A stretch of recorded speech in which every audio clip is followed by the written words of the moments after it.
Okay, you're back with us. Great, let's continue. In the last video we looked at lists, how to create your list, how to set your list up and give it a name, etc. We're going to now look at messages. Your follow-up messages is the first message that your subscriber will receive once they've confirmed into your list. And as you can see, I've set up one here already. Just to show you what it looks like when it's set up. There's different things you can do. You can delete it, you can copy it and reuse it, test it, and whatever you need to do. So that's how it looks like when it's created. But let's go and create a follow-up message. We click the screen button, there we go. Let it load, and we will see the interface over here. Okay, so it comes up with this page. As you can see, this is our first step, which is the design step. So we're going to design our message here. Okay, here we go. You can insert a heading. I'm just going to put here news 2. Okay, so we can just say that this is basically our second follow-up message. Okay, news 2 something special. Okay, right, so I've typed that in. There's your heading. You can add in something personal, like you can put the person's name in there. If you push that, it says first name, so I'll say something special, John. It's always nice to personalize it a bit. Okay, then we look at the creation interface over here. As you can see, there are different templates you can use. Let's go to categories. There's so many different categories you can choose from. So that means you already have a template all filled out for you. All you have to do is fill in your details, etc. So I'm going to just use the plain one for now. Let's just okay, I've clicked on the plain one. So basically all you have to do is, it's very easy. If you look at the top here, you've got different things that you can drag in. That's your sample headline. Drag in a sample headline. You can just, whoops, let me just close that. You can change just the text, and you can delete it if you want to. On the side here, you can see over here, if you open this up, there's all the details of the block you're actually working in. Okay, let's have a look what else we can do. We can drag that in. Okay, there it comes up with a photograph that you can, image you can add in, and text that you can adjust. Put some text in there. If you see on the right hand side here, you can put a link in there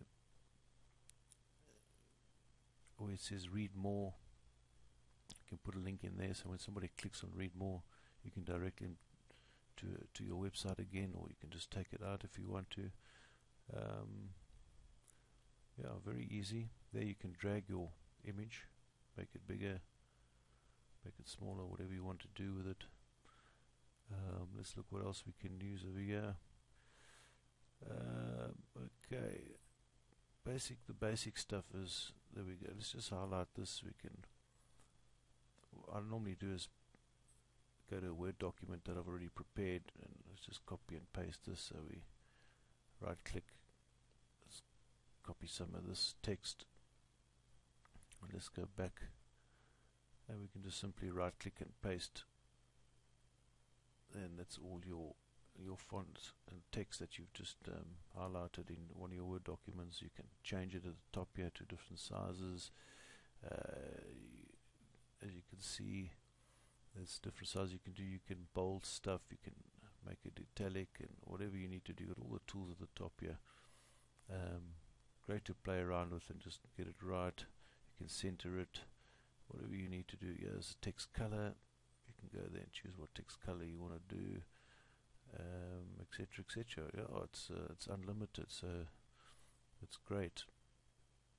Okay, there's a text. Choose a different text, whatever you want to do. Size. Yeah, very handy tool. So you can do anything you want to, make it look good, make it impressive,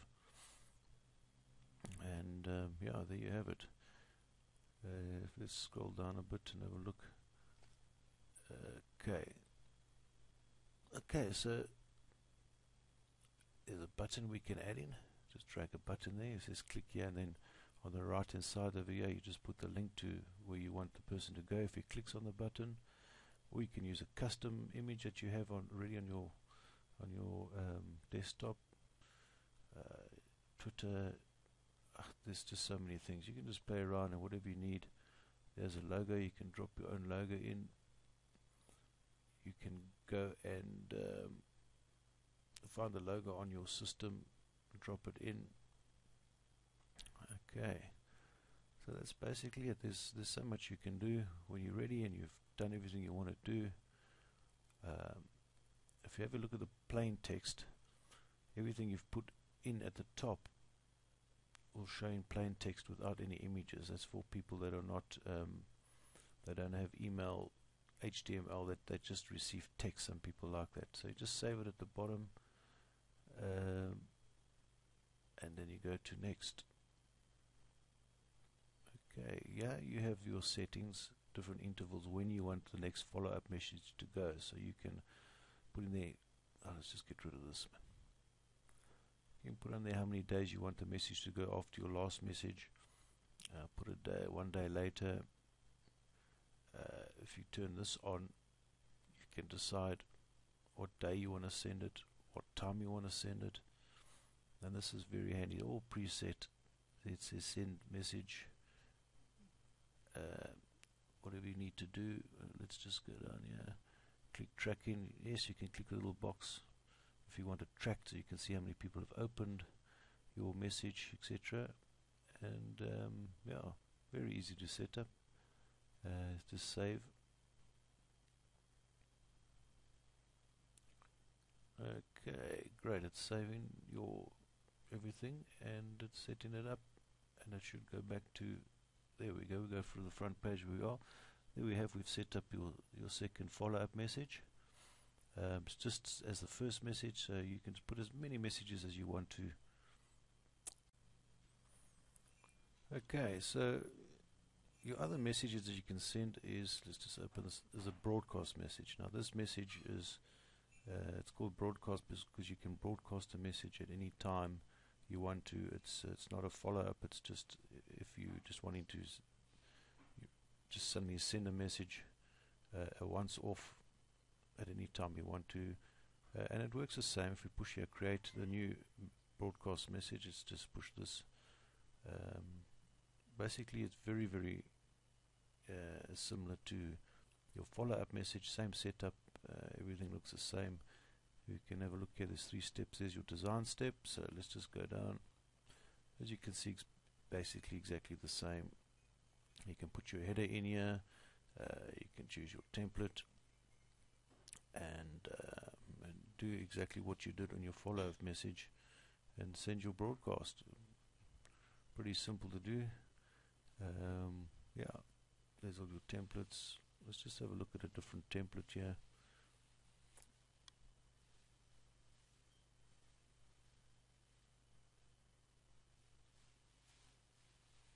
Okay, so there we are. I've actually chosen a template with some writing and some images on. It makes it nice and professional. So you just adjust it where you want to. Add images, take images out, add your text in, whatever you need to. Go to the next option, save that, go to the next option, and then you come to the sharing. If you want to share it on your home page, or you want to share it to a link or an RSS feed, whatever you want to do there. You also got social media if you want to share it with social media. Yeah, there's so many different options. Play around with it, check it out. You can link it to your Twitter, your Facebook. Let's go to the last step. The last step is obviously the time you want to send it. So you can set this time up to any time you want to. There's a calendar here. If we go to scheduler, we can push this button. As you can see, a calendar pops up. Today's date for me is the 11th of June, so I can choose any day I want to send this broadcast out. So I choose this date, pop it there, it's the 12th, Wednesday, the 20th. I want to send it at 8 AM, and I just set it that way. As you can see, your little blue marker there. There's your list name. All subscribers, what subscribers do you want to, in other words, what list do you want to send this broadcast to? Because I've got a few lists, you can see you can include lists, you can exclude lists, and I wonder why this comes up. Get rid of that. Yeah, let's just scroll down a bit, and there we go. So you can choose what lists you want to include when you send it out, and obviously there's also tracking involved. You can track it, see who opened it, who didn't open it. Yeah. Okay, let's just untick that, and then all you do is say this big green button, we're going to schedule and queue it. So we push that, it sets it all up and gets it all ready for you, and will be sent on that day. Let's come on, save. Okay, so there's your message ready to go. Actions, you can either say don't send, or you can queue it. If I say don't send it, it's not going to send it and it'll stop. It's no longer in the queue. I can actually delete it if I wanted to. And yeah, there we go. Okay, I'm just looking at a few of my lists. Let's have a look. I just want to show you a list that I've already used, just to show you what happens here. You can see I've sent 11. How many people opened, and give you a percentage of the clicks, etc. And yeah, you have all your stats, which is great. Yeah, there's a blog broadcast. You can broadcast directly to a blog if you have a blog, if you want to, and those are your options, and that's your messages.